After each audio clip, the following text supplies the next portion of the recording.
Kabut tebal selalu menjadi selimut abadi bagi desa Tirta, sebuah permata tersembunyi di kaki bukit yang hijau. Kabut itu bukan sekadar uap air, melainkan nafas desa itu sendiri. Mengaburkan batas antara dunia nyata dan dunia lain, menjaga rahasia-rahasia lama tetap terpendam. Di desa inilah, di tengah keheningan yang sesekali dipecah lengkingan burung hantu atau desau angin, kisah cinta Aris dan Dina bersemi. Aris, seorang pemuda bertubuh tegap dengan mata teduh dan senyum tulus, adalah putra tunggal kepala dusun. Ia dikenal sebagai sosok yang pekerja keras, cekatan membantu ayahnya mengurus ladang kopi, dan selalu siap mengulurkan tangan.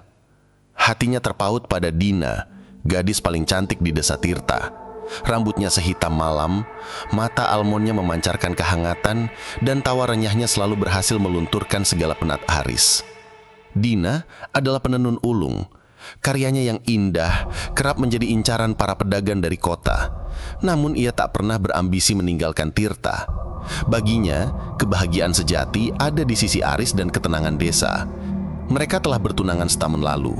Janji suci terucap di bawah pohon beringin tua yang diyakini sebagai penunggu desa. Kini, hanya tinggal seminggu lagi menuju hari yang paling mereka nantikan, pernikahan. Suasana di rumah Aris, juga rumah Dina yang tak jauh berbeda, dipenuhi aroma melati dan tawa bahagia sanak saudara yang sibuk mempersiapkan segala sesuatu. Kain-kain batik pilihan sudah terhampar, seserahan telah tertata rapi, dan gaun pengantin putih yang dijahit tangan oleh Dina sendiri tersimpan apik di lemari, menunggu hari di mana ia akan dikenakan. Aris dan Dina sering menghabiskan sore di tepi sungai yang mengalir membelah desa, tempat favorit mereka. Tangan mereka selalu bertaut, mata mereka saling menatap penuh damba. "Tidak sabar rasanya, Aris," bisik Dina suatu sore, kepalanya bersandar di bahu Aris, memandangi pantulan langit senja di permukaan air. "Sebentar lagi, kita akan memulai hidup baru, hidup yang selalu kita impikan." Aris mengeratkan pelukan. "Aku pun begitu, sayang, tak ada yang bisa memisahkan kita. Janji kita abadi, sampai maut memisahkan." Ia mencium puncak kepala Dina, tak menyadari bahwa kalimat yang terucap ringan itu akan menjadi kutukan yang mengikat mereka dalam kengerian yang tak terbayangkan. Kabut sore itu terasa lebih dingin dari biasanya, seolah ada sesuatu yang mengawasi, menunggu saat yang tepat untuk merenggut kebahagiaan mereka. Desa Tirta yang selama ini dikenal damai, tak pernah menyadari bahwa di balik keindahan dan kesederhanaannya tersimpan legenda kelam tentang perjanjian lama, tentang arwah-arwah penasaran yang tak pernah benar-benar pergi, dan tentang cinta yang mampu menembus batas antara hidup dan mati, atau lebih buruk lagi, antara hidup dan sesuatu yang bukan keduanya. Suasana di desa Tirta semestinya dipenuhi sukacita menjelang hari pernikahan Aris dan Dina. Aroma masakan khas desa tercium dari setiap rumah, diiringi gelak tawa para tetangga yang bergotong royong. Namun, takdir rupanya memiliki rencana yang jauh lebih kejam. Malam itu, malam yang seharusnya menjadi malam terakhir Dina sebagai gadis lajang, turunlah hujan badai yang tidak biasa. Angin menderu kencang, mencabut dahan-dahan pohon, dan petir menyambar-nyambar menerangi langit kelabu. Di tengah kegelapan yang pekat, sebuah jeritan melengking memecah keheningan desa. Jeritan itu, jeritan Dina. Aris yang sedang membantu ayahnya memamankan atap rumah, mendengar suara itu. Jantungnya mencelos. Tanpa pikir panjang, ia menerjang badai, berlari sekuat tenaga menuju rumah Dina. Pikiran terburuk berkecamuk di benaknya. Saat tiba di sana, pintu rumah Dina sudah terbuka lebar, berderit-derit dihempas angin. Lampu minyak di dalam padam, hanya cahaya kilat sesekali yang menerangi kekacauan di dalamnya. Perabotan berserakan dan genangan air hujan membasahi lantai. "Dina! Dina!" panggil Aris panik, suaranya tercekak. Ia menemukan Dina tergeletak di sudut ruangan, di antara tumpukan kain tenun yang berserakan. Gaun pengantin putihnya yang seharusnya ia kenakan esok hari sudah dikenakan. Namun, bukan keindahan yang terpancar, melainkan kengerian. Gaun itu kini berlumuran darah. Samar-samar Aris melihat ada luka menganga di kepala Dina, bekas hantaman benda tumpul. Matanya terbelalak, tak percaya dengan apa yang ada di hadapannya. "Dina, tidak! Bangun sayang!" Aris berlutut memeluk tubuh kekasihnya yang dingin. Air matanya bercampur dengan air hujan yang membasahi wajahnya. Ia mengguncang-guncang tubuh Dina berharap ada respon. Namun mata Dina tetap terpejam, napasnya telah tiada. Wajahnya yang damai kini pucat pasi, namun senyum tipis seolah masih terukir, atau mungkin ilusi yang diciptakan oleh kepedihan Aris. Warga desa berdatangan. Wajah mereka memucat melihat pemandangan mengerikan itu. Suara bisikan ketakutan mulai terdengar. Ada yang mengatakan ini adalah ulah penunggu hutan. Ada pula yang berbisik tentang kutukan yang menimpa desa Tirta. Namun Aris tak peduli, pikirannya hanya dipenuhi satu hal. Dina telah pergi. Rasa sakit itu begitu mendalam, menghancurkan segalanya. Impian mereka tentang kebahagiaan abadi hancur dalam sekejap, seperti kaca yang dilempar ke batu. Di tengah isak tangis dan ratapan duka, sebuah pikiran gelap mulai merayapi benak Aris. Pikiran yang nekat, tak masuk akal, namun terasa begitu kuat. Dia tidak akan membiarkan kematian memisahkan mereka. Janjinya sampai maut memisahkan, kini berubah menjadi sebuah ikrar yang mengerikan, sebuah ambisi gila untuk menipu takdir. Dia akan menikahi Dina bagaimanapun caranya, bahkan jika harus melangkah ke alam yang seharusnya tidak sentuh manusia. Di Jumput Tunggal pun, Duka menyelimuti desa Tirta. Pemakaman Dina berlangsung di bawah rintik hujan yang tak henti, seolah langit turut berduka atas kepergiannya yang begitu mendadak. Wajah Aris tampak hampa. Ia berdiri di sisi liang lahat, menyaksikan tubuh Dina yang terbungkus kafan perlahan diturunkan ke perut bumi.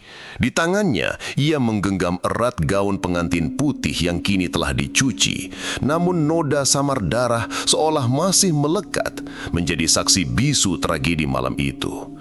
Ia bersumpah dalam hati, janji itu tak akan pudar. Beberapa hari setelah pemakaman, Aris berubah drastis. Tawa dan senyumnya lenyap. Ia mengurung diri di kamar, jarang makan, dan tatapannya sering kosong, menerawang jauh. Kepala dusun, ayahnya, mencoba membujuknya, khawatir melihat kondisi putranya. "Aris, nak, ikhlaskan, ini semua takdir," ujarnya lembut suatu pagi. Namun Aris tak menjawab. Dalam kesunyian kamarnya, ia mulai membaca buku-buku lama peninggalan kakeknya yang konon seorang dukun desa, meskipun ayahnya selalu merahasiakan hal itu. Buku-buku itu berisi aksara kuno dan gambar-gambar aneh, petunjuk tentang ritual yang sudah lama dilupakan. Aris mencari cara untuk menembus batas kematian untuk mengembalikan Dina. Setiap malam, ia diam-diam mengunjungi makam Dina.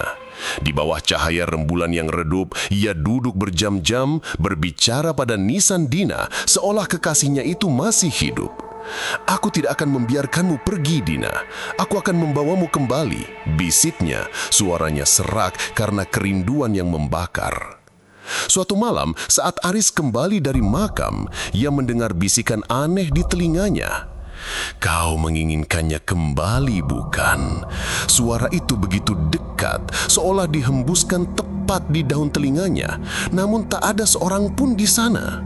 Aris menoleh, mencari sumber suara, namun hanya kegelapan dan kabut yang menyambutnya. Ia bergidik, namun entah mengapa suara itu juga membawa semacam harapan yang gila. Bisikan itu terus datang setiap malam, semakin jelas, semakin mendesak. "Ada cara, ada jalan, jika kau berani membayar harganya." Aris tahu ini bukan bisikan biasa. Ini adalah sesuatu dari alam lain menawarkan bantuan yang berbahaya. Namun bagi Aris, harga apapun tak sebanding dengan kehadiran Dina. Hatinya telah dikuasai keputusasaan dan obsesi. Ia mulai mengumpulkan bahan-bahan aneh yang disebut dalam buku kuno itu. Rambut mayat, tanah kuburan yang baru digali, kelopak bunga melati hitam. Penduduk desa mulai curiga. Mereka melihat Aris sering masuk hutan di tengah malam, membawa keranjang kosong dan kembali dengan benda-benda mencurigakan. Mereka berbisik-bisik mengaitkan perilaku Aris dengan kesedihannya yang mendalam, namun juga dengan kekuatan-kekuatan gaib yang diyakini berdiam diri di desa mereka. Aris tak peduli dengan tatapan dan bisikan itu. Dalam benaknya hanya ada satu tujuan: mempersiapkan ritual. Ritual yang akan membangkitkan kekasihnya. Ia menganggap semua keraguan itu sebagai ujian dan ia siap melewatinya. Ia akan membuktikan bahwa cintanya lebih kuat dari kematian, lebih kuat dari takdir, bahkan lebih kuat dari akal sehat. Dan dengan setiap bisikan yang datang dari kegelapan, keyakinannya semakin bulat, semakin kokoh, semakin mengerikan. Bisikan-bisikan itu tak lagi samar. Kini, suara itu berwujud meskipun tak kasat mata. Ia berdialog dengan Aris, mengajukan syarat, menjanjikan apa yang paling didambakan Aris. Dina kembali. Suara itu berasal dari sudut tergelap di rumah Aris, dari setiap bayangan yang membayangi, seolah entitas itu selalu ada di sana, menunggu Aris membuka diri. Kau harus kuat, Aris. Suara berat, serak itu berdesir di telinga Aris, seolah angin dingin yang masuk melalui celah jendela. Cintamu harus melampaui batas, mengalahkan rasa takut, bahkan rasa jijik. Aris duduk di lantai kamarnya yang dingin, dikelilingi buku-buku kuno dan benda-benda aneh yang ia kumpulkan. Peluh dingin membasahi dahinya, bukan karena takut, melainkan karena gejolak emosi dan antisipasi. Apa yang harus kulakukan? Tanyanya, suaranya parau. Entitas itu tertawa, tawa yang tak memiliki nada, kering dan mengerikan. Kau harus menunjukkan pengorbanan, darah yang mengikat, jiwa yang rela dipertaruhkan. Ritual yang Aris temukan dalam buku kakeknya adalah sebuah upacara kuno yang mengerikan, melibatkan persembahan yang tidak biasa dan pengucapan mantra dalam bahasa yang hampir tak ia kenali. Ada bagian yang Aris coba abaikan, bagian tentang jiwa pengganti dan ikatan abadi yang tak bisa diputuskan. Namun, obsesi telah mengaburkan akal sehatnya. Ia hanya melihat satu jalan keluar dari penderitaannya. Malam berikutnya, tepat di malam bulan purnama, Aris pergi ke makam Dina. Kabut lebih tebal dari biasanya, memeluk nisan-nisan seperti jemari hantu. Di tengah makam yang sunyi, Aris mulai melakukan ritualnya. Dengan tangan gemetar, ia menaburkan ramuan, menyalakan lilin hitam, dan memukir simbol-simbol aneh di tanah galian yang sudah ia persiapkan. Gaun pengantin putih milik Dina yang kini bersih, namun menyimpan memori kelam, ia letakkan di atas gundukan tanah kuburan. Ketika ia mulai melantunkan mantra, suara serak dan bergetar keluar dari tenggorokannya. Setiap kata yang diucapkannya terasa seperti mengiris jiwanya sendiri. Angin berhembus kencang, memadamkan lilin-lilin, namun Aris tak berhenti. Suara bisikan entitas itu kini bergema di seluruh makam, mendukungnya, memompa keberanian yang semu ke dalam dirinya. Tiba-tiba, tanah di atas makam Dina mulai bergetar. Retakan-retakan muncul di permukaan, dan bau busuk yang menyengat berbaur dengan aroma melati hitam yang ia taburkan. Aris menutup hidung, namun matanya tak lepas dari makam. Ketakutan mulai merayap, namun diselimuti oleh harapan gila. Dia datang, Aris. Bisik suara itu lebih jelas dari sebelumnya. Pengantinmu akan kembali. Namun ingat, setiap janji dengan kegelapan selalu ada harga yang harus dibayar. Dan harga itu akan kau rasakan seumur hidupmu. Detik berikutnya, sebuah tangan pucat dengan kuku menghitam perlahan mencuat dari dalam tanah, merobek kain kafan. Aris tercekak. Itu adalah tangan Dina, namun ada yang berbeda. Kulitnya pucat seperti mayat, namun terasa aneh, dingin menusuk. Jantung Aris berdebar kencang, perpaduan antara ketakutan dan euforia. Ia telah berhasil. Ia telah memanggil Dina kembali. Tetapi apakah ini benar-benar Dina? Atau sesuatu yang lain yang telah menjawab panggilannya yang putus asa?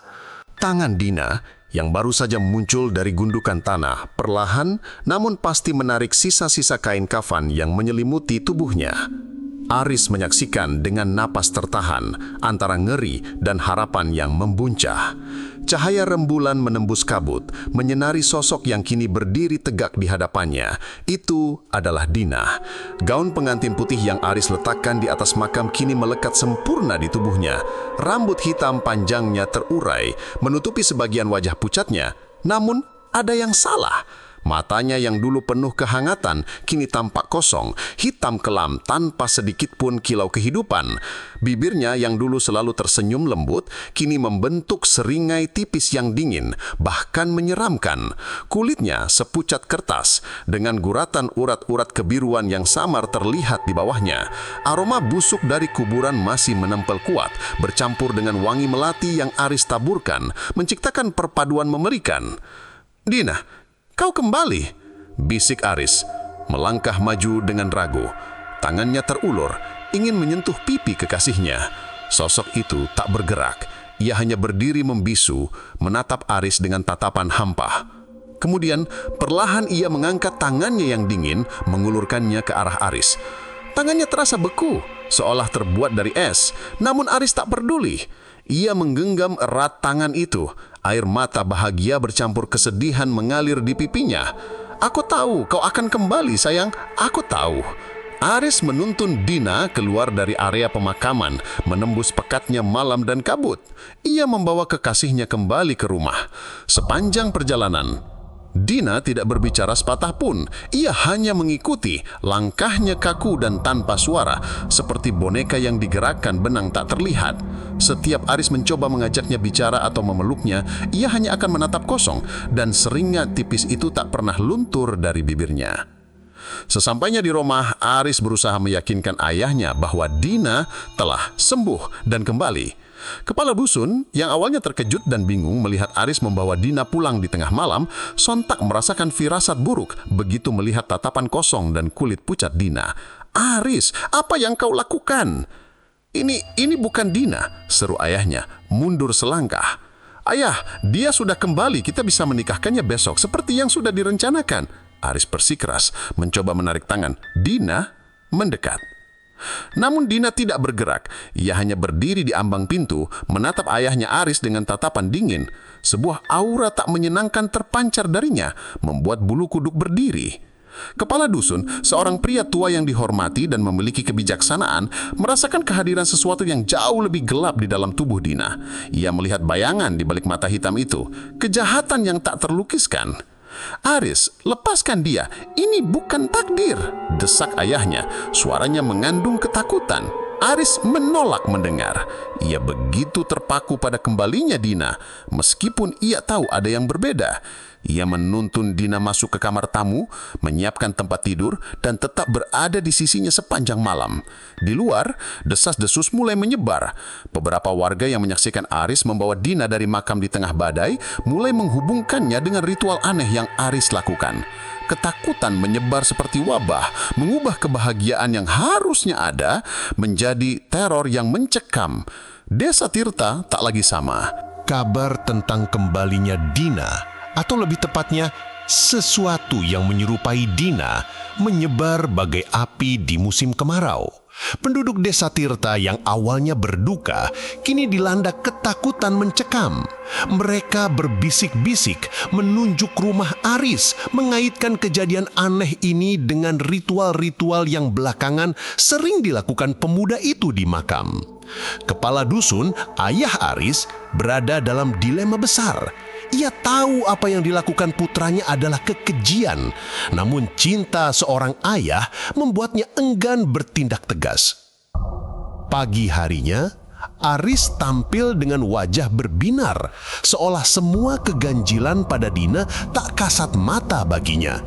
Ia mendandani Dina dengan gaun pengantin putih yang telah dicuci, meskipun bau amis tanah kuburan masih samar tercium darinya. Gaun itu tampak kontras dengan kulit Dina yang pucat pasi dan mata yang kosong. Di Aris tak peduli. Baginya hari ini adalah hari yang paling dinanti. Ia akan menikahi kekasihnya. Ayah, cepatlah. Kita harus ke makam. Aku akan menikahi Dina hari ini juga, seperti yang sudah kita janjikan. Ucap Aris penuh semangat menarik tangan Dina yang terasa dingin dan kaku. Kepala dusun mencoba menahan. Aris, nak, pikirkan lagi. Ini gila. Dia bukan Dina kita yang dulu. Lihatlah matanya. Namun, Aris menepis tangan ayahnya. Obsesinya telah menguasai dirinya sepenuhnya. Dia adalah Dinaku. Dia kembali untukku. Dengan langkah mantap, Aris menuntun Dina menuju makam, tempat di mana ikrar pernikahan yang seharusnya sakral akan berubah menjadi upacara mengerikan. Penduduk desa didorong rasa penasaran, bercampur ketakutan, berkerumun di kejauhan, mengintip dari balik pohon dan bebatuan, tak berani mendekat namun tak sanggup mengalihkan pandangan. Di hadapan nisan Dina, di tengah kabut yang kini terasa semakin tebal dan menusuk tulang, Aris berdiri tegak. Ia mengenakan jas pengantin, tampak gagah namun dengan senyum yang dipaksakan. Di sampingnya, Dina berdiri diam seperti patung. Gaun putihnya melambai samar diembus angin dingin. Aris tak peduli, baginya hari ini adalah hari yang paling dinanti. Ia akan menikahi kekasihnya. Aris mulai melafalkan ijab qabul, kata demi kata, dengan suara bergetar namun penuh keyakinan. Setiap kalimat yang terucap seolah menciptakan ikatan tak kasat mata antara dirinya dan entitas di hadapannya. Para penduduk desa yang menyaksikan dari jauh bergidik ngeri. Beberapa wanita mulai menangis, merasa iba pada Aris, namun juga takut akan apa yang mereka lihat. Ketika Aris mengucapkan kalimat terakhir, "Aku terima nikahnya Dina binti," sebuah fenomena aneh terjadi. Angin berembus kencang, lebih dari biasanya. Kabut tebal berputar-putar di sekitar Dina, menciptakan pusaran yang mengerikan. Tiba-tiba, suara tawa melengking, dingin dan melengking, terdengar dari bibir Dina.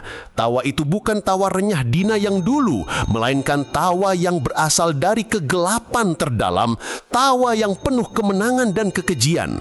Mata Dina yang kosong kini menyala merah redup, memancarkan aura jahat yang menakutkan. Seringai dingin di bibirnya melebar menampakkan gigi-gigi yang tampak lebih runcing dari seharusnya. Ia mengangkat tangannya yang pucat bukan untuk membalas genggaman Aris, melainkan untuk melambai ke arah penduduk desa yang bersembunyi, seolah dia tahu mereka ada di sana, menyaksikan. Aris mematung, seketika sadar akan kengerian yang sesungguhnya. Ini bukan pernikahan cinta yang ia impikan. Ini adalah perjanjian dengan kegelapan. Ia telah menikahi sebuah entitas, sebuah iblis yang bersemayam dalam tubuh kekasihnya. Tawa melengking dari bibir Dina, menggema di seluruh makam, menusuk gendang telinga Aris dan para penduduk desa yang menyaksikan dari kejauhan. Mata Dina yang menyala merah redup menatap Aris, bukan dengan cinta, melainkan dengan sebuah seringai penuh kemenangan yang mengerikan. Aris merasakan tubuhnya membeku. Nafasnya tercekak oleh ketakutan yang baru ia sadari. Ini bukan kekasihnya. Ini adalah iblis. Kau telah membuat pilihanmu, Aris. Suara Dina kini terdengar, namun bukan suara lembut yang Aris kenal. Itu adalah suara serak, berat, seolah berasal dari banyak suara yang bercampur jadi satu, seperti bisikan-bisikan yang selama ini merasukinya. Dan kini kau adalah milikku, selamanya. Tiba-tiba Dina mulai bergerak, bukan langkah anggun seperti yang Aris ingat, melainkan gerakan kaku, tersentak-sentak, namun dengan kekuatan yang tidak wajar. Ia menarik tangan Aris, memaksanya menari di tengah makam yang diselimuti kabut dan aura kematian. Gaun pengantin putihnya berkibar, menampakkan bayangan-bayangan aneh di balik lipatannya. Setiap gerakan Dina terasa seperti rantai yang mengikat Aris, menjebaknya dalam tarian mengerikan ini. Penduduk desa yang menyaksikan tak mampu berteriak. Mereka hanya bisa menutup mulut dengan tangan. Mata terbelalak ngeri.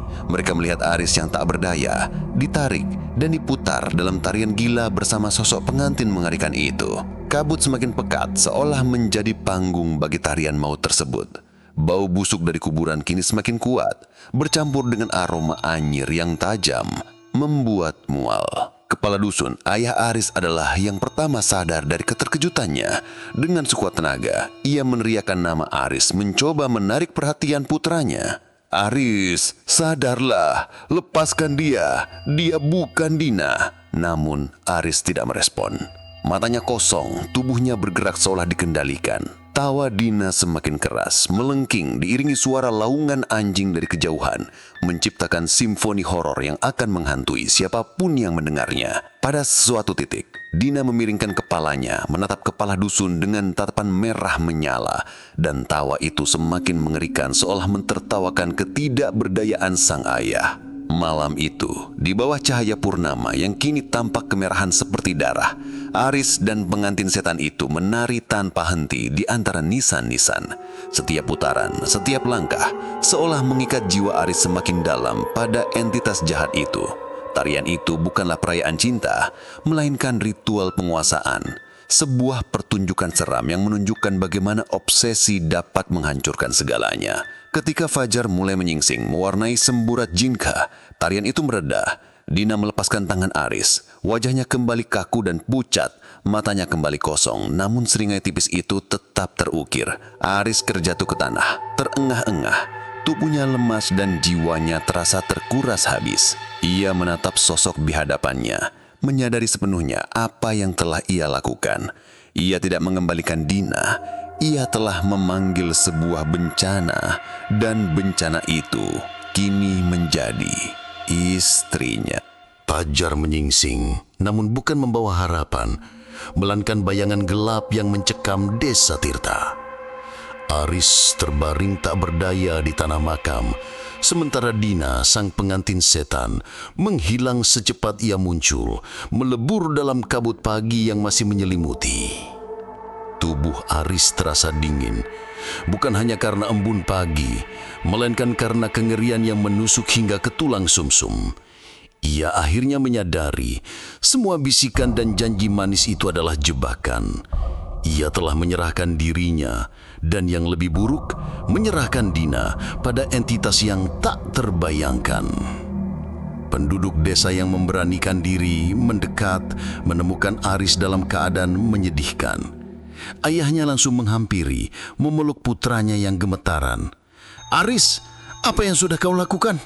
ucap sang ayah, nada suaranya bercampur amarah dan kesedihan. Aris tak mampu menjawab.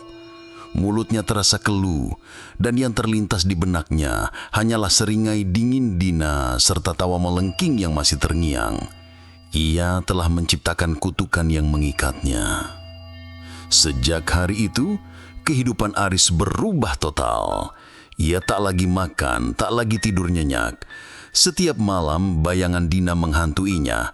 Ia akan mendengar alunan musik pengantin yang samar, tawa melengking dari jauh, dan sesekali ia akan merasakan sentuhan dingin di bahunya, seolah pengantin setan itu selalu ada di dekatnya, mengawasi setiap geraknya. Bukan hanya Aris yang merasakan dampaknya. Seluruh desa Tirta kini diselimuti aura kelam. Hasil panen kopi mulai memburuk, hewan ternak mati mendadak tanpa sebab, dan anak-anak seringkali menangis histeris di tengah malam, mengaku melihat sesosok wanita pucat bergaun putih melayang di antara pepohonan. Kabut di desa Tirta semakin tebal, lebih pekat dari sebelumnya, seolah menolak cahaya matahari masuk sepenuhnya. Desas-desus tentang pengantin setan menyebar luas. Tidak ada yang berani mendekati makam di malam hari, apalagi rumah Aris. Mereka percaya Aris telah membawa bencana bagi desa mereka. Ia telah membangunkan sesuatu yang seharusnya tetap tertidur. Ayah Aris yang kini menjadi saksi hidup kehancuran putranya dan desanya merasa sangat bersalah. Ia berusaha mencari cara untuk memutuskan ikatan mengerikan ini. Ia mengunjungi para sesepuh desa, bahkan yang paling terpencil sekalipun memohon petunjuk, namun semua menjawab dengan kepala menggeleng dan tatapan pasrah. Jika sudah terikat dengan kegelapan, sulit untuk kembali kepada dusun, ucap seorang sesepuh dengan suara serak. Terlebih lagi, ini adalah janji pernikahan, janji yang mengikat jiwa. Aris sendiri terperangkap dalam spiral keputusasaan. Ia berusaha berbagai cara untuk melepaskan diri dari bayang-bayang Dina. Ia membakar buku kuno kakeknya, mencoba mengusir roh yang bersemayam dalam dirinya, namun semua sia-sia. Setiap malam ia akan melihat bayangan Dina di ambang pintu, menunggu Aris kembali kepadanya, menunggu janji itu dipenuhi hingga akhir hayat, bahkan setelahnya.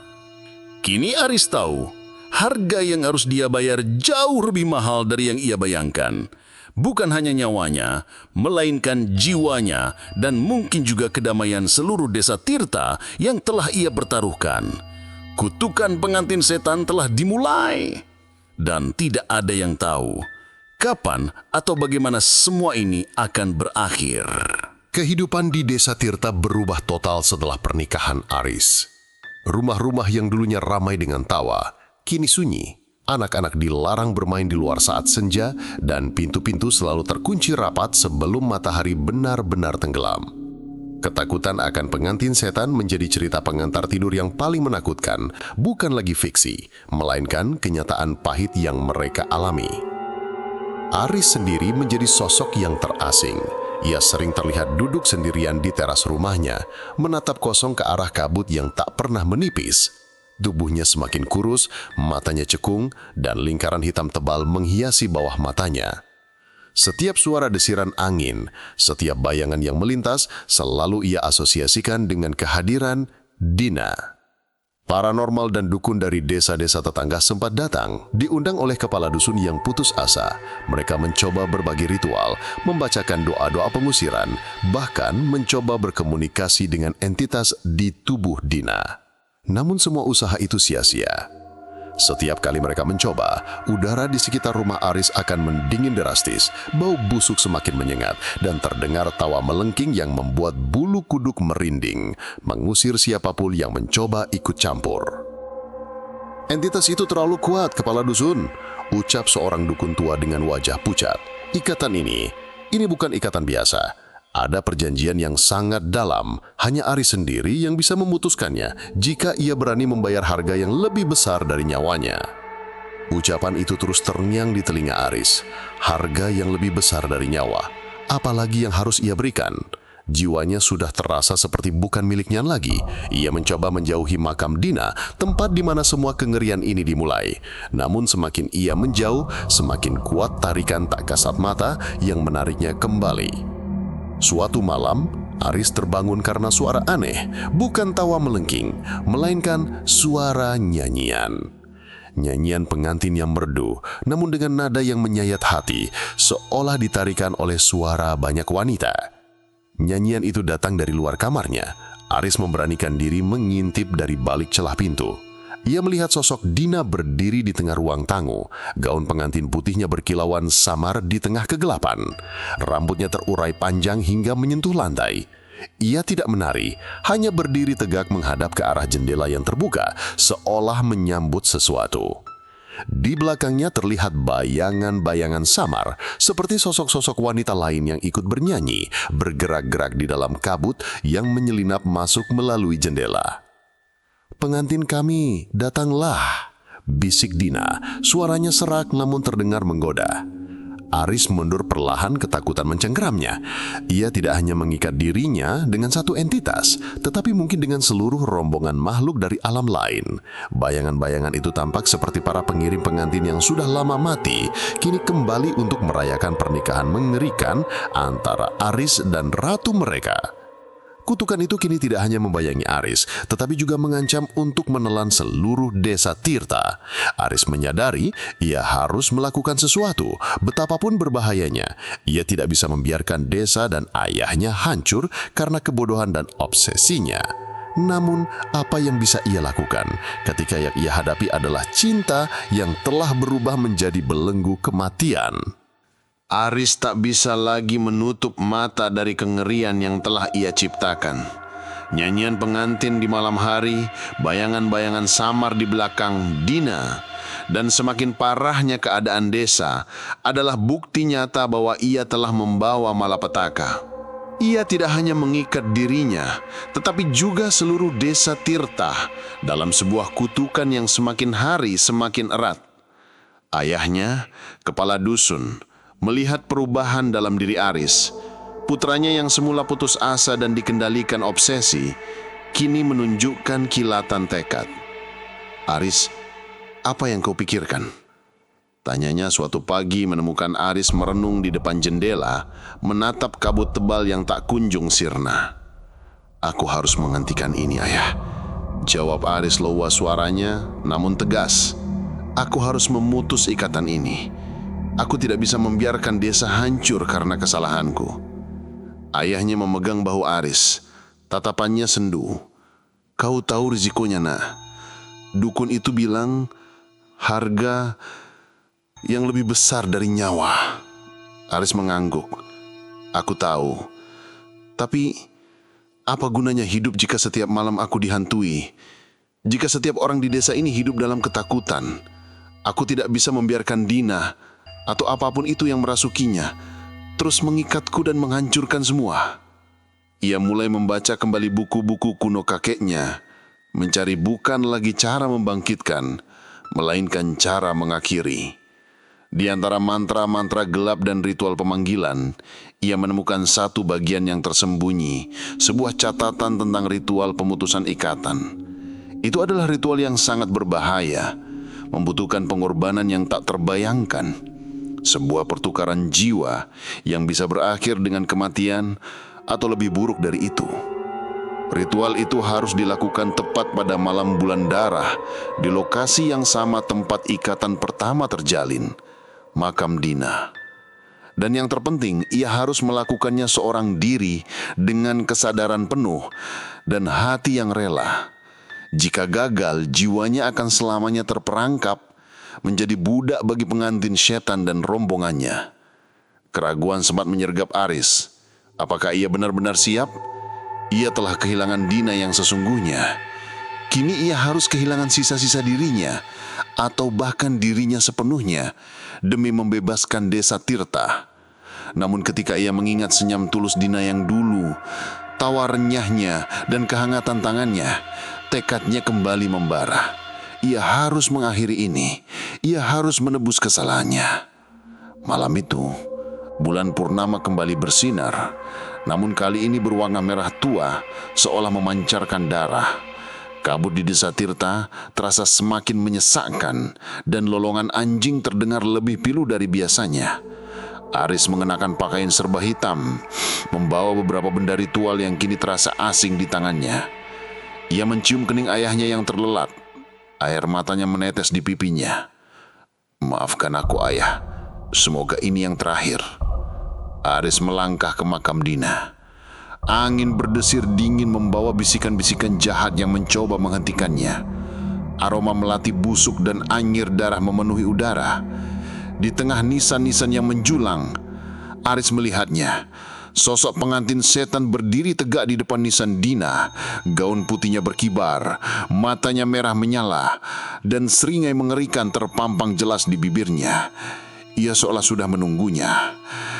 Ini adalah malam penentuan, malam di mana Aris akan mempertaruhkan segalanya, jiwanya sendiri, untuk memutus ikatan terkutuk yang telah ia ciptakan.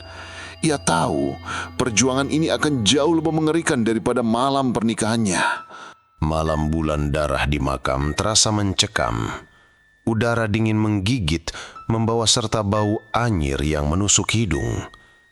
Aris berdiri di hadapan pengantin setan, Sosok yang dulunya Dina, kini hanya wadah bagi entitas jahat.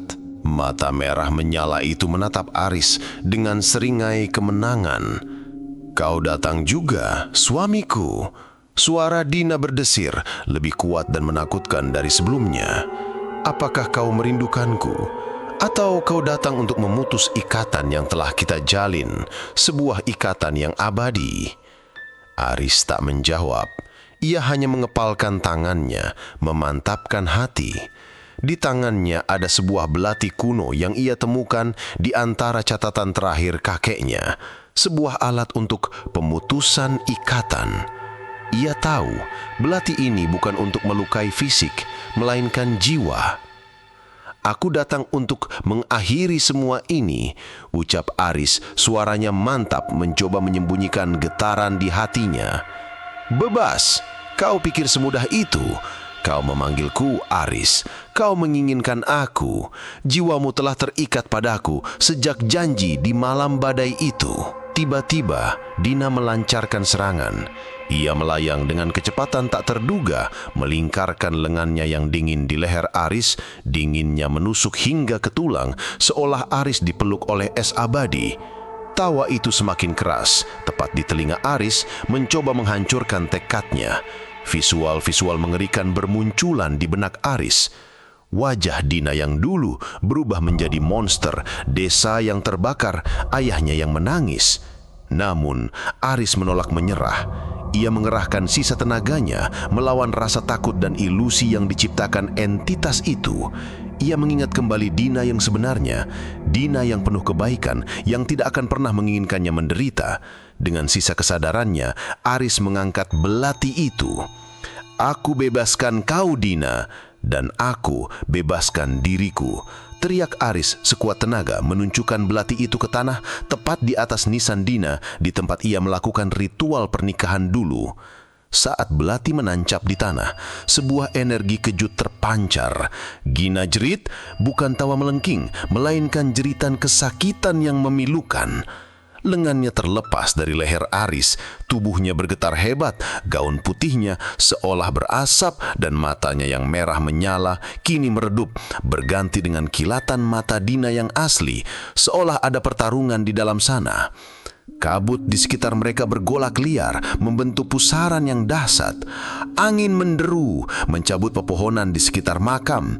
Bayangan-bayangan pengiring pengantin yang selama ini muncul kini terlihat jelas. Mereka menjerit, meronta, seolah ditarik paksa kembali ke alam asal mereka. Aroma busuk dari kuburan memudar, digantikan oleh aroma melati yang pahit.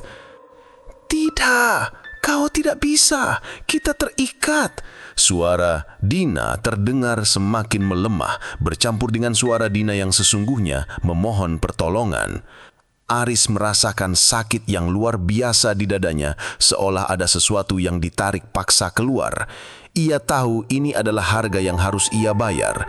Jiwanya meronta, tetapi ia terus menahan belati yang tertancap. Pertarungan itu bukan lagi antara fisik, melainkan antara kekuatan kegelapan dan sisa-sisa harapan dalam jiwa Aris. Ia harus bertahan demi Dina yang sejati dan demi desa Tirta. Jeritan Dina semakin melemah, berganti menjadi lolongan yang penuh kesedihan. Seolah entitas itu benar-benar menderita. Kabut di sekitar makam berputar semakin kencang, disertai angin kencang yang mampu mencabut pohon dari akarnya. Aris terus mencengkram belati yang tertancap di tanah. Napasnya tersengal, dan ia merasakan energi hidupnya terkuras habis. Wajahnya pucat pasi, namun matanya memancarkan tekad membara yang tak tergoyahkan. "Lepaskan dia, kau tidak berhak atas dirinya," teriak Aris, sekuat tenaga menancapkan belati itu lebih dalam. Ia tahu setiap sentimeter belati itu masuk, setiap tetes energi yang terkuras darinya adalah langkah menuju kebebasan. Dari dalam tubuh Dina terlihat jelas pertarungan hebat. Sesekali wajah Dina yang asli muncul, memancarkan kesedihan dan kepedihan, sebelum kemudian kembali digantikan oleh seringai jahat entitas tersebut. Jeritan dan lolongan itu saling bersahutan, diiringi suara retakan-retakan samar dari dalam tanah. Kemudian dengan kekuatan terakhirnya, Aris berteriak, sebuah teriakan yang berasal dari lubuk hatinya yang paling dalam, sebuah pembebasan dari segala rasa bersalah, penyesalan, dan obsesi. Saat itu juga, sebuah cahaya putih terang menyembur dari tubuh Dina, membumbung tinggi ke langit, menembus kabut dan kegelapan malam. Cahaya itu diikuti oleh jeritan terakhir, sebuah jeritan kesakitan yang tak tertahankan, yang kemudian menghilang ditelan keheningan. Tubuh Dina ambruk ke tanah. Gaun pengantin putihnya kini tampak kusam, lusuh, dan kotor oleh tanah. Seringai mengerikan di bibirnya lenyap, digantikan oleh ekspresi damai yang familiar. Namun matanya tetap terpejam. Aris merasakan tubuhnya lemas tak berdaya. Ia terjatuh di samping tubuh Dina, terenggah-enggah. Rasa sakit di dadanya menghilang, digantikan oleh kekosongan yang dingin. Ia menatap wajah Dina yang kini benar-benar damai, tanpa ada lagi aura jahat yang menyelimutinya. Air mata mengalir di pipi Aris. Kali ini bukan air mata kesedihan atau ketakutan, melainkan air mata lega. Dina telah bebas. Akhirnya ia benar-benar bisa beristirahat dengan tenang. Kabut di desa Tirta perlahan mulai menipis, seolah ikut melepaskan beban yang selama ini menghimpitnya. Lolongan anjing berhenti. Aroma melati busuk menusuk hidung berganti menjadi aroma tanah basah yang segar setelah hujan. Namun Aris merasakan sesuatu yang lain. Kehilangan yang mendalam, bukan hanya kehilangan Dina untuk kedua kalinya, tetapi juga kehilangan sebagian dari dirinya. Jiwanya terasa hampa, seolah ada bagian penting yang telah tercabut paksa. Ia telah membayar harga yang jauh lebih besar daripada sekedar nyawa. Ia telah membayar dengan jiwanya. Ia berhasil memutus ikatan dengan pengantin setan. Namun ikatan itu telah meninggalkan luka tak kasat mata yang mungkin tak akan pernah sembuh. Fajar yang menyingsing setelah malam pertarungan jiwa itu membawa cahaya yang berbeda bagi desa Tirta. Kabut yang selama ini tebal dan mencekik kini mulai menipis, menampakkan kembali hijaunya perbukitan yang dulu tersembunyi. Bau amis dan busuk yang melekat di udara perlahan menghilang, digantikan oleh aroma embun pagi yang segar dan tanah basah. Warga desa yang bersembunyi di rumah mereka perlahan keluar, mengintip dengan ragu. Mereka melihat Aris terbaring tak sadarkan diri di samping makam Dina yang kini kembali sunyi, tanpa aura jahat yang menekan. Ayah Aris yang sepanjang malam gelisah segera berlari menghampiri putranya. Ia menemukan Aris dengan wajah pucat pasi, tubuhnya dingin, namun ada napas tipis yang menandakan kehidupan. Di samping Aris, gaun pengantin putih yang dulu dipakai Dina tergeletak di tanah, tampak begitu lusuh dan hampa, seolah semua kegelapan telah terlepas darinya. Aris dibawa pulang. Ia tertidur sangat lama, lebih dari 2 hari 2 malam. Selama itu, kepala dusun dan beberapa tetangga yang berani membersihkan makam Dina. Mereka merasakan perbedaan yang nyata. Udara di sekitar makam terasa lebih ringan dan ketakutan yang selama ini menyelimutinya seolah telah terangkat. Ketika Aris akhirnya terbangun, ia merasa sangat lemah. Namun ada beban berat yang terangkat dari pundaknya. Ia tidak lagi mendengar bisikan-bisikan jahat, tidak ada lagi tawa melengking, dan tidak ada lagi bayangan Dina yang mengikutinya. Ia telah bebas. Namun kebebasan itu datang dengan harga yang sangat mahal. Bagian dari jiwanya terasa hampa. Kenangan tentang Dina, kekasihnya yang sesungguhnya, kini terasa menyakitkan, bercampur dengan kengerian sosok pengantin setan. Aris tidak lagi bisa merasakan kebahagiaan sejati. Ia tertawa, namun tawanya hambar. Ia tersenyum, namun senyumnya tak sampai ke mata. Kehidupan normal terasa asing baginya. Ia sering termenung, menatap kosong ke arah jendela, seolah mencari sesuatu yang hilang. Rasa bersalah menghantuinya, bukan hanya karena kehilangan Dina, tetapi karena ia telah mengganggu kedamaian kematian dan menyebabkan teror bagi desanya. Desa Tirta memang perlahan pulih, panen mulai membaik. hewan ternak kembali sehat, dan anak-anak mulai berani bermain di luar. Namun kisah pengantin setan akan selamanya menjadi legenda kelam, pengingat akan bahaya dari obsesi yang melampaui batas. Aris menjadi saksi hidup dari kutukan itu. Dia hidup namun dengan jiwa yang terluka parah. Ia tidak lagi mengunjungi makam Dina, bukan karena takut, melainkan karena ia tahu Dina yang sejati sudah beristirahat dengan tenang dan ia tidak ingin lagi mengusik kedamaiannya. Suara gema dari tawa melengking pengantin setan mungkin telah lenyap dari telinganya, namun kesunyian yang ditinggalkannya adalah pengingat abadi akan harga yang telah ia bayar. Aris kini adalah bayangan dari dirinya yang dulu berjalan di tengah desa yang perlahan kembali damai, namun dengan jiwa yang terperangkap dalam gema kesunyian abadi. Tahun-tahun berlalu di desa Tirta. Kabut memang tak lagi sepekat dulu, dan ketakutan akan pengantin setan telah berubah menjadi desas-desus yang diceritakan kepada anak cucu. Namun, jejak dari peristiwa mengerikan itu tak pernah benar-benar terhapus, terutama pada diri Aris. Ia tak pernah menikah lagi. Hidupnya dihabiskan dalam kesendirian, mengurus ladang peninggalan ayahnya yang kini sudah tiada. Senyumnya yang dulu begitu tulus, kini hanya tersungging tipis, tanpa makna. Matanya selalu menyimpan kesedihan yang mendalam, seolah ada bayangan yang tak pernah meninggalkannya. Warga desa menghormatinya, sekaligus merasa iba. Mereka tahu Aris telah membayar harga yang sangat mahal untuk sebuah obsesi. Anak-anak desa Tirta seringkali menunjuk ke arah Aris ketika ia lewat. "Itu kakek Aris," bisik mereka, "yang pernah menikah dengan pengantin setan."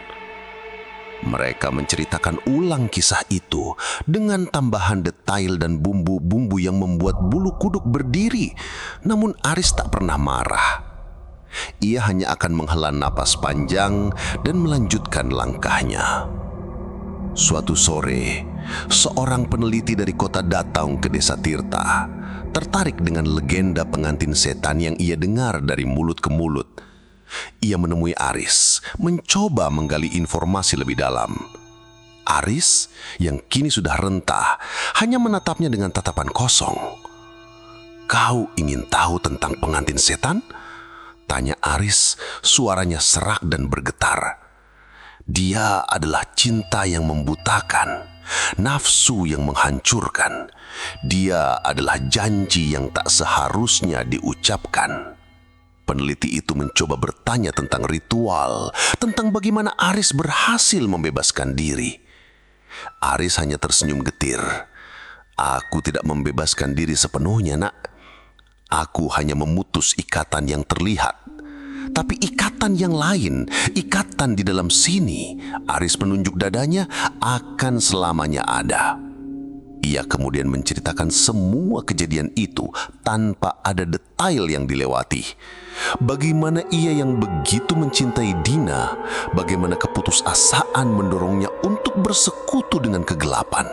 Bagaimana pengantin setan itu muncul dan mengikatnya dalam sebuah pernikahan terkutuk. Dan bagaimana ia akhirnya harus bertarung dengan entitas itu untuk membebaskan Dina dan desanya. Namun ia tidak menceritakan harga yang ia bayar, kekosongan jiwanya. "Kau lihat," lanjut Aris, menatap kabut yang perlahan turun. "Kabut ini tidak pernah benar-benar pergi dari desa kita. Seperti halnya jejak pengantin setan itu, ia tetap ada, menjadi pengingat bagi kami semua." Peneliti itu pergi dengan banyak pertanyaan yang belum terjawab, namun dengan keyakinan kuat bahwa kisah pengantin setan bukan sekedar legenda. Ia merasakan aura melankolis dari Aris, sebuah kesedihan abadi yang melekat pada pria tua itu. Waktu terus bergulir, mengikis ingatan, namun tidak melenyapkan esensi dari kisah pengantin setan. Aris di usia senjanya semakin sering duduk di teras rumahnya, menatap ke arah makam yang tak pernah ia kunjungi lagi. Ia tahu, di sana Dina yang asli telah menemukan kedamaian, jauh dari belenggu obsesinya. Namun, ada bagian dari Aris yang selamanya terikat pada malam terkutuk itu. Suatu malam, ketika bulan purnama kembali bersinar merah keperakan, Aris terbangun. Bukan karena suara tawa melengking, melainkan bisikan samar yang lembut, hampir tak terdengar. Bisikan itu bukan dari entitas jahat yang dulu merasuk, melainkan sebuah melodi, seperti lagu pengantar tidur yang dinyanyikan seorang ibu. Ia bangkit dari ranjang, mengikuti instingnya. Langkahnya membawa ia keluar rumahnya, menembus kabut tipis yang kini terasa lebih ramah. Ia berjalan menuju kebun belakang rumahnya, tempat yang dulunya sering ia kunjungi bersama Dina. Di sana, di antara bunga melati yang mekar di tengah malam, ia melihat sebuah bayangan samar, bukan sosok yang menakutkan, melainkan siluet seorang wanita yang anggun, bergaun putih. Bayangan itu tidak memiliki wajah, namun Aris tahu itu adalah Dina, bukan pengantin setan, melainkan Dina yang sejati, yang selama ini beristirahat dalam damai. Ia tak tersenyum, tak berbicara, hanya berdiri diam, memancarkan aura ketenangan. Di sampingnya, seolah tumbuh dari tanah, sebuah pohon melati kecil kini telah mekar dengan lebatnya, mengeluarkan aroma yang memabukkan. Aris terduduk di tanah, menatap bayangan itu. Air mata mengalir di pipinya, air mata yang sudah lama tak ia rasakan. Ini adalah sebuah perpisahan sejati, sebuah penerimaan bahwa Dina telah pergi, namun kenangan akan cintanya yang murni akan selalu ada. Bayangan itu perlahan memudar, melebur dengan kabut malam, meninggalkan Aris sendirian dengan keheningan dan aroma melati yang kuat. Ia menyadari ikatan yang ia putuskan adalah belenggu kegelapan, namun ikatan cinta sejati, ikatan jiwa antara Aris dan Dina tidak pernah benar-benar putus. Ia hanya berubah wujud menjadi bisikan lembut, aroma melati, dan ketenangan yang akhirnya ia temukan setelah sekian lama. Keesokan paginya, Aris ditemukan tak bernyawa di teras rumahnya. Wajahnya damai, dengan senyum tipis yang tulus terukir di bibirnya. Di tangannya, ia menggenggam sekuntum bunga melati putih yang wanginya memenuhi seluruh ruangan. Penduduk desa berduka, namun juga merasakan kelegaan. Aris akhirnya menemukan kedamaian yang selama ini ia cari dan bersatu kembali dengan kekasihnya dalam sebuah cara yang tak bisa dipahami oleh logika manusia. Kematian Aris membawa kedamaian sejati bagi desa Tirta. Pagi itu, saat tubuh renta Aris ditemukan dengan sekuntum melati di tangan, udara terasa begitu bersih, kabut menipis sempurna, dan matahari bersinar terang. Tidak ada lagi rasa takut yang menggantung di hati penduduk desa. Mereka tahu, Aris dan Dina, dengan cara mereka sendiri yang tragis, telah menemukan akhir kisah mereka. Aris dimakamkan di samping orang tuanya, tidak jauh dari makam Dina. Di atas nisannya, tumbuhlah sebuah pohon melati kecil, yang bunganya selalu mekar lebih lebat dan wangi dari melati lainnya di desa itu. Warga percaya, itu adalah tanda bahwa Aris akhirnya bersatu kembali dengan cinta sejatinya, jauh dari segala belenggu dan kutukan. Kisah pengantin setan tidak lenyap.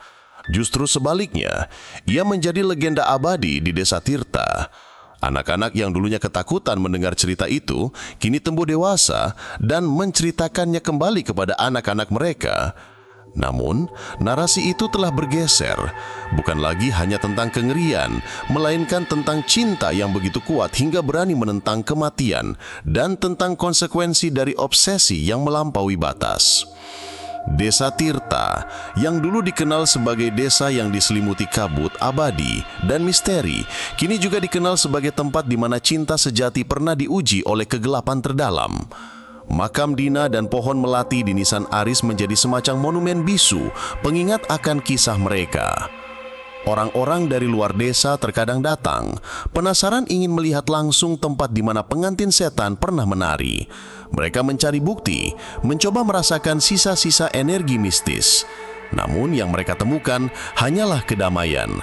Kedamaian yang mahal yang dibayar dengan penderitaan dan pengorbanan Aris.